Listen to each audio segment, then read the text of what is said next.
Welcome to today's news discussion. We'll be covering several key stories that have been making headlines recently. Sounds good. What's the first story we're looking at? Let's start with the news about the Long Island Railroad. There's been a deal to end a strike that had shut down the busiest commuter rail system in the U.S. That's big news. What were the main issues in the strike? From what I've gathered, the strike was related to various worker concerns, though specific details about the deal haven't been fully disclosed yet.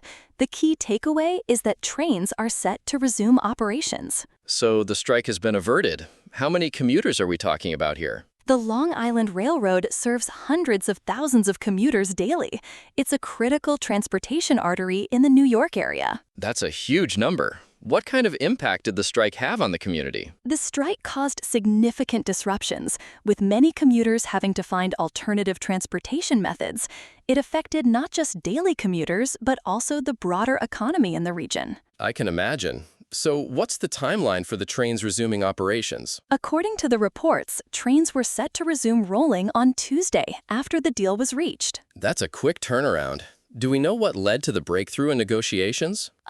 The reporting suggests that both sides engaged in intense negotiations, and a compromise was eventually reached, though the exact terms aren't clear yet. Okay, so what's next for the Long Island Railroad now that operations are resuming? Likely a period of adjustment as schedules get back to normal and commuters readjust their routines.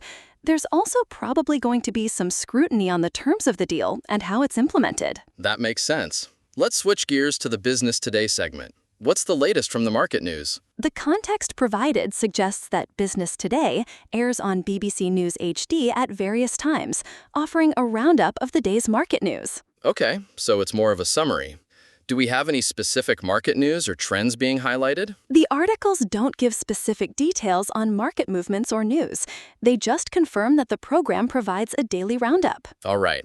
Let's move on to the story about Asian shares. What's happening there? Asian shares are trading mixed, with uncertainty about the Iran situation affecting global markets. The Kospi fell nearly 4%. That's a significant drop. How are other Asian markets performing? The reports indicate mixed performance across different markets. Some benchmarks rose in early trading in places like France, Germany, and Britain. So it's a global market reaction. What's driving the uncertainty about Iran? The context isn't entirely clear, but it seems related to potential conflict or escalation in the region, which is roiling global markets. That makes sense. Oil prices are often sensitive to geopolitical tensions in that area. Exactly. The uncertainty is keeping oil prices volatile, which in turn affects market sentiment. Let's discuss the news about Everlane being sold to Shein. What are the implications here? Everlane, known for its sustainable fashion, is being acquired by Shein, a fast fashion giant. This has sparked online reactions. That's an interesting contrast, sustainable fashion being acquired by a fast fashion company. What does this mean for Everlane's brand identity? Katina Bautis, Everlane's former head of sustainability, is no longer working for the brand, which might indicate some changes in their approach. So there's concern about whether Shein's influence will alter Everlane's sustainability focus? Exactly. The acquisition raises questions about the future direction of Everlane's business practices and brand values. This is a big story for the fashion industry. How are consumers reacting to this news? There's been a backlash online, with consumers expressing concerns about the potential dilution of Everlane's sustainability commitment. Let's move on to the story about New Zealand's public sector job cuts. What's happening there? New Zealand's government plans to cut 14% of public sector jobs by 2029, amounting to nearly 9,000 workers. That's a significant reduction. What's the rationale behind this decision? The government says it's necessary to reduce debt and debt servicing costs and to help contain inflation. So it's part of a broader fiscal restraint strategy. How are the affected workers and public reacting? The Public Service Association has called the plans an act of willful destruction that would decimate crucial services. That's a strong reaction. Do we know which areas or departments will be most affected by these job cuts?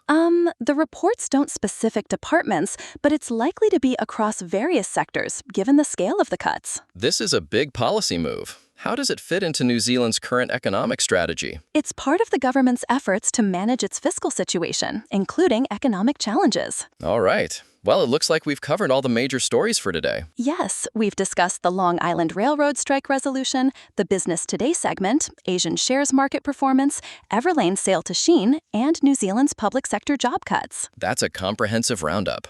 Thanks for walking us through these stories, Dana. Thank you, Matt. It's been a pleasure discussing these news stories with you. And to our listeners, thank you for tuning in. Until next time. Goodbye and have a great day.